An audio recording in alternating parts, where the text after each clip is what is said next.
Okay, well, thanks for joining us today here, Kennedy. My first question is, you've been quite outspoken about muzzling of scientists here in Canada. There's an article recently in the Hill Times that Mel Cap wrote, which sort of defended the position of the government, saying that people in the public service, scientists specifically, maybe shouldn't be talking about policy. What do you think about that?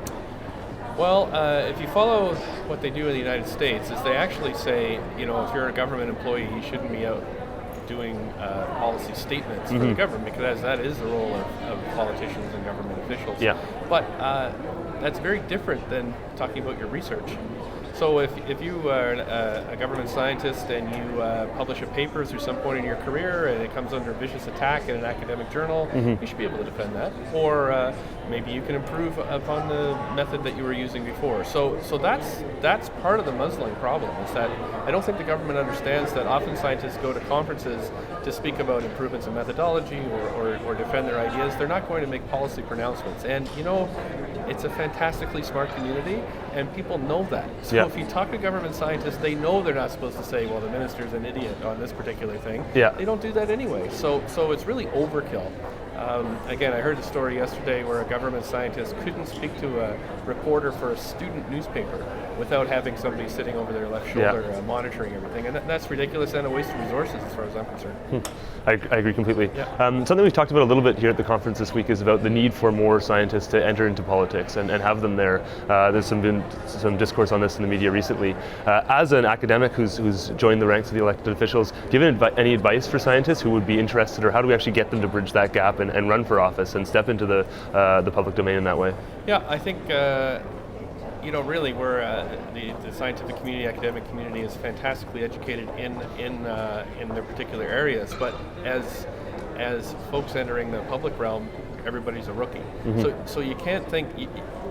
Credentials don't transfer very well. That's what I'm finding. So, I have a PhD, in the House it doesn't matter. It's like, how many votes did I get? Was it enough to get me a seat? And then you're in a party situation where you do have to recognize that's the environment that you're in. And so it is a bit of a rough and tumble game, and you're going to get your nose bloodied at times. But if you want to change things, that's what you have to do. So I would love to have more colleagues in the House of Commons. There's a lot in the NDP actually that have degrees, graduate degrees, but sometimes when I'm on committees, the other side, they don't know the difference between an opinion column and a peer-reviewed paper.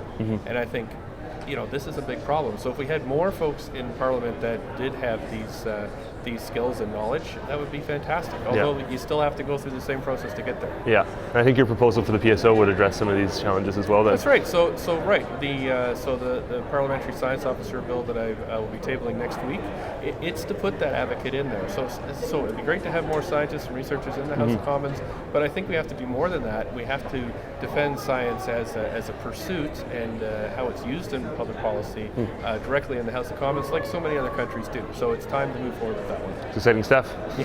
One last question. What do you see as the greatest challenge facing Canadian science policy today? Well, I think it's partly to do with funding. I think that we seem to be stuck, the current government seems to be stuck in this old vision of us being lumberjacks. It's a huge focus on resource development, which is necessary for the economy, but they're missing the knowledge economy. That's what I see. So, and it doesn't. They don't see that it comes from perhaps. It comes from the basic science that's kind of transferred into eventually a commercialized, or maybe it isn't. I mean, science is a big risk. It's a gamble. All the other countries in the world are willing to take that risk. Where we have, Israel, North Korea. Israel and Korea that are leaders in this in terms of investment, in terms of the percentage of GDP. European countries, kind of the bog standard is about 3% of GDP goes into science and into research and development. But here in Canada we're about 1.74%, and relying on extraction of resources only to grow your economy is a big mistake. And we have to invest, and we have to do it in a way that encourages a culture of exploration within science. So muzzling is not helping either. So you've got this kind of double whammy of funding cuts and muzzling that's really hurting the culture here in Canada. Well, thanks a lot for chatting with us. My pleasure. Thanks, Kennedy. Cheers.